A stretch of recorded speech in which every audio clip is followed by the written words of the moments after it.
BCom part second, subject ABST, cost accounting, lesson standard costing. आज की class में अपन illustration example number 14.25 करने जा रहे हैं। रसायन डी की 100 किलो मात्रा उत्पादन के लिए सामग्री की प्रमाप लागत निम्न है। The standard cost of material for 100 kg of chemical D is a followers. मतलब केमिकल ए, केमिकल बी और केमिकल सी को मिलाकर एक नया केमिकल बनेगा जिसका नाम है केमिकल डी। मतलब केमिकल ए, केमिकल बी और केमिकल सी तीनों को मिलाकर जो प्रोडक्ट बनेगा उस प्रोडक्ट का नाम केमिकल डी होगा। और 100 kg केमिकल अपन को बनाना है, जिसके लिए स्टैंडर्ड जो आपको केजी दिए हुए हैं, केमिकल ए की 30 kg 4 रुपये पर केजी उसकी रेट है, प्राइस है।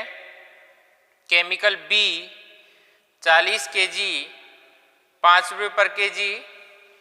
केमिकल सी 80 kg 6 रुपये पर केजी रेट है, प्राइस। रसायन डी, मतलब रसायन डी बनेगा ना ABC को मिला के, तो रसायन डी की 500 किलो मात्रा उत्पादन के लिए वास्तविक सामग्री लागत निम्न है। यानी स्टैंडर्ड जो आपको केजी दी हुई है वो 100 kg डी केमिकल बनाने के लिए दिया हुआ है, लेकिन एक्चुअल जो भी केमिकल की केजी दी हुई है वो 500 kg बनाने के लिए दिया हुआ है। डी केमिकल की 500 kg बनाने के लिए दिया हुआ है, ठीक है ना। रसायन डी की 500 किलो मात्रा उत्पादन के लिए वास्तविक सामग्री लागत निम्न है। Actual cost of 500 kg 500 kg of chemical D is as followers. Chemical A 140 kg, 140 kg की रेट है 490, तो पर केजी रेट कैसे आएगी, प्राइस कैसे आएगी? इसके लिए 490 में 140 kg का भाग दे देंगे तो पर केजी प्राइस आ जाएगी। इसी तरह से केमिकल बी की 200 kg है और उसकी कॉस्ट है 1060, मतलब 1060 रुपये। तो 1060 रुपये में 200 kg का डिवाइड कर देंगे तो पर केजी प्राइस आ जाएगी केमिकल बी की। केमिकल सी 440 kg, उसकी कॉस्ट दे रही है 2860 रुपये। तो 2860 रुपये में 440 kg का डिवाइड कर देंगे तो पर केजी प्राइस आ जाएगी केमिकल सी की। ठीक है, यहाँ तक क्वेश्चन में कोई दिक्कत नहीं है। अब जो स्पेशल लाइन है वो ये है, रसायन डी की, मतलब ABC से मिलाकर जो रसायन डी बनने वाला है, रसायन डी की प्रत्येक 100 किलो मात्रा उत्पादन के लिए सामग्री विचरण ज्ञात करें। मटेरियल वेरिएंस जो भी आपको निकालने हैं वो सभी वेरिएंस 100 kg के लिए ही निकालने हैं। मतलब यदि 500 kg पर दिया हुआ है तो भी उसे आप 100 kg में बदल लीजिए, ठीक है। तो अपन को ये जो 500 kg के हिसाब से एक्चुअल क्वांटिटी दी हुई है उसको बदलकर 100 kg पर लाना है। तो ये जो नीचे वाली लाइन है, find material variance for 100 kg production of chemical D, Rajasthan university B Com 2016 में ये क्वेश्चन आ रखा है। तो ये जो नीचे वाली लाइन है इसको यदि आप ध्यान दे देंगे तो 20 नंबर आएंगे, नहीं 0 आएंगे। फिर मतलब 500 kg जो एक्चुअल क्वांटिटी दी हुई है आपको, उसको आपको 100 केजी के अकॉर्डिंग बदलना है, ठीक है ना। मतलब 500 केजी बनाएंगे तो 140 केजी, 200 केजी और 440 केजी लगेगी। तो मैं कह रहा हूँ 100 केजी ही यदि अपन को बनाना है तो फिर कितनी केजी अपन को ABC केमिकल की यूज़ करनी है। तो अपन को इनको 500 केजी से 100 केजी पर इनको लाना है, ठीक है। तो देखिए actual quantity change in 500 kg to 100 kg, 500 kg से 100 केजी में अपन को कन्वर्ट करना है, बदलना है। तो देखिए क्वेश्चन के अंदर एक्चुअल क्वांटिटी में आप देखिए केमिकल ए कि 140 केजी जब आप लगाएंगे मतलब यूज़ करेंगे, तो इसी तरह से केमिकल बी की 200 केजी और केमिकल सी की 440 केजी यदि आप यूज़ करेंगे तो 500 केजी केमिकल डी का प्रोडक्शन हो जाएगा।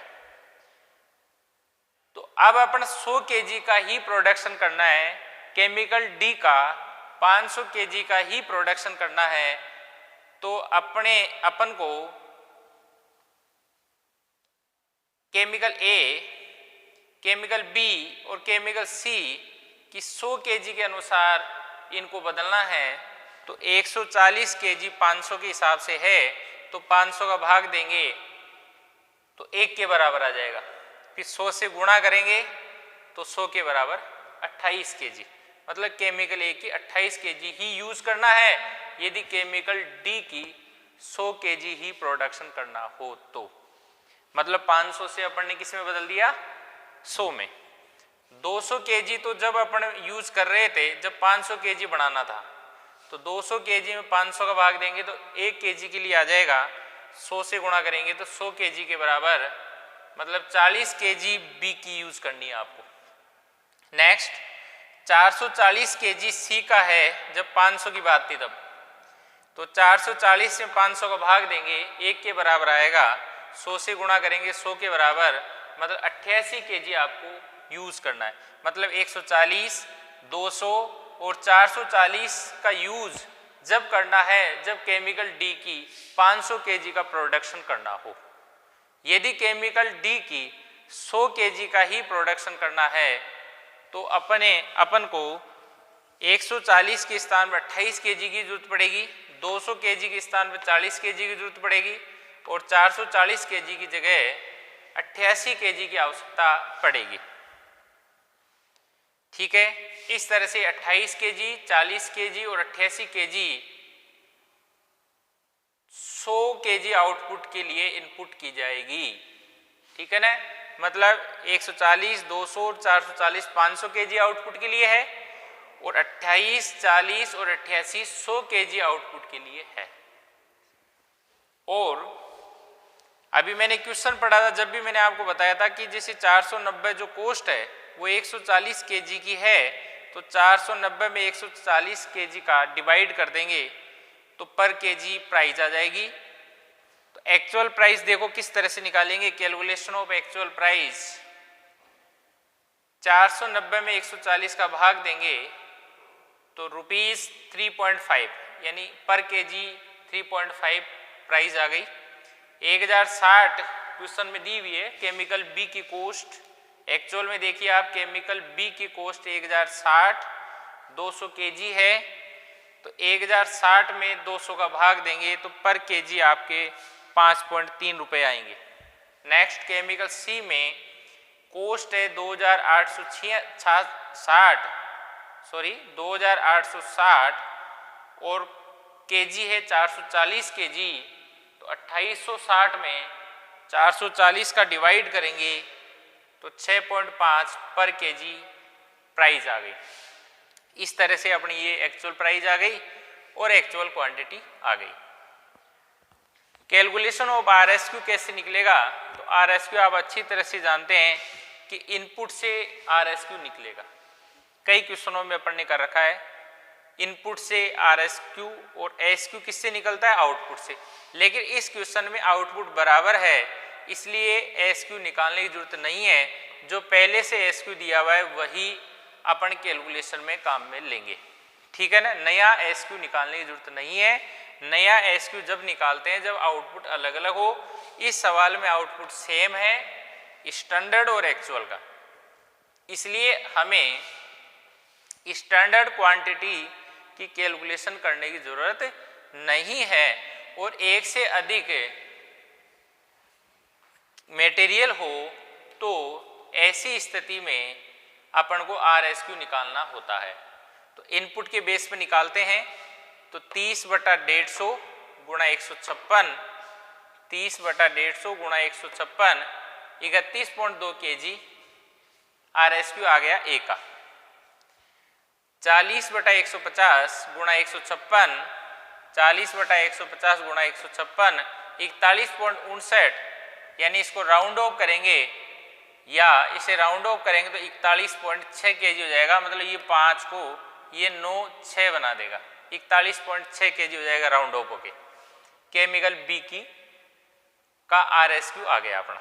नेक्स्ट 80/150 गुणा 156, 80/150 गुणा 156 83.19, या इसे राउंड ऑफ करेंगे तो 9 1 को 2 बना देगा, 83.2 kg हो जाएगा। kg लिख देता हूं मैं इसके आगे। इस तरह से ये अपना RSQ आ गया। एक वेरिएंस मैं आपको निकाल के बता देता हूं, बाकी के वेरिएंस आप स्वयं करें, क्योंकि अपने पास में SQ है, SP है, AQ है, AP है, RSQ मैंने निकाल दिया है, सब कुछ है। केवल आपको फॉर्मूला रखना है और फॉर्मूले के अकॉर्डिंग उसमें वैल्यू रखनी है, ठीक है। और कैलकुलेशन सही तरीके से यदि अपन करेंगे तो बिल्कुल अपना सही आंसर आएगा, ठीक है ना। तो एक वेरिएंस अपन देख लेते हैं। मटेरियल कॉस्ट वेरिएंस बराबर SQ गुणा SP माइनस AQ गुणा AP।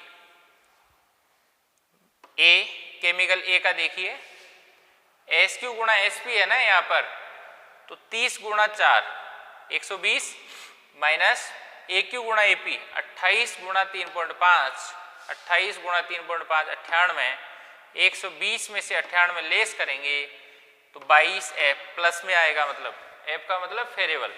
नेक्स्ट B SQ गुणा SP 40 गुणा 5, 40 गुणा 5 200 माइनस AQ गुणा AP 40 गुणा 5.3, 40 गुणा 5.3 212, 200 में से 212 लेस करेंगे तो माइनस में आएंगे, इसलिए 12 एडवर्स आएगा। नेक्स्ट C SQ गुणा SP 80 गुणा 6, 80 गुणा 6 हो गया 480 माइनस का माइनस, फिर है AQ गुणा AP तो 88 गुणा 6.5, 88 गुणा 6.5 572, 480 में से 572 लेस करेंगे तो माइनस में आएंगे 92 92 एडवर्स। इन दोनों को प्लस कर लेंगे, उसमें से 22 लेस करेंगे तो माइनस के बचेंगे ज़्यादा, क्योंकि एडवर्स ज़्यादा है तो 82A बच जाएगा। मतलब मटेरियल कॉस्ट वेरिएंस 82 एडवर्स यानी A आ जाएगा। बाकी के वेरिएंस आप कर लीजिए, बिल्कुल आ जाएंगे। फॉर्मूला रखना है और उसमें वैल्यू पुट करके कैलकुलेशन करनी है, इस तरह से आंसर आ जाएगा। तो ये क्वेश्चन राजस्थान यूनिवर्सिटी BCom 2016 में आया हुआ है, वापस कभी भी रिपीट हो सकता है, इस टाइप का कोई क्वेश्चन आ सकता है। कुल मिलाकर आपको कोई भी क्वेश्चन, कोई भी एग्जाम्पल नहीं छोड़ना है, सारे करने है ना। सभी यदि आप कर लेंगे तो उनमें कोई ना कोई एक आएगा, ठीक है। तो कोई भी चैप्टर को अपन पढ़ रहे हैं तो बिल्कुल डिटेल से पढ़ेंगे, है ना। ऐसा नहीं आधा अधूरा पढ़ ले, क्योंकि जो चैप्टर पढ़ें उसमें से अपनों 20 नंबर का क्वेश्चन करना ही है, चाहे वो किसी भी टाइप का क्वेश्चन आए अपने, तो बिल्कुल कंप्लीट करना है, चाहे वो क्वेश्चन हो और चाहे एग्जाम्पल हो, इलस्ट्रेशन हो, वो कंप्लीट करने हैं अपन को। और इनको आप सीक्वेंस से नोटबुक में लिखते रहिए और समझते रहिए, टाइम टू टाइम आप इनका रिवीजन करें तो बिल्कुल आपको आएंगे, ठीक है ना। Thank you.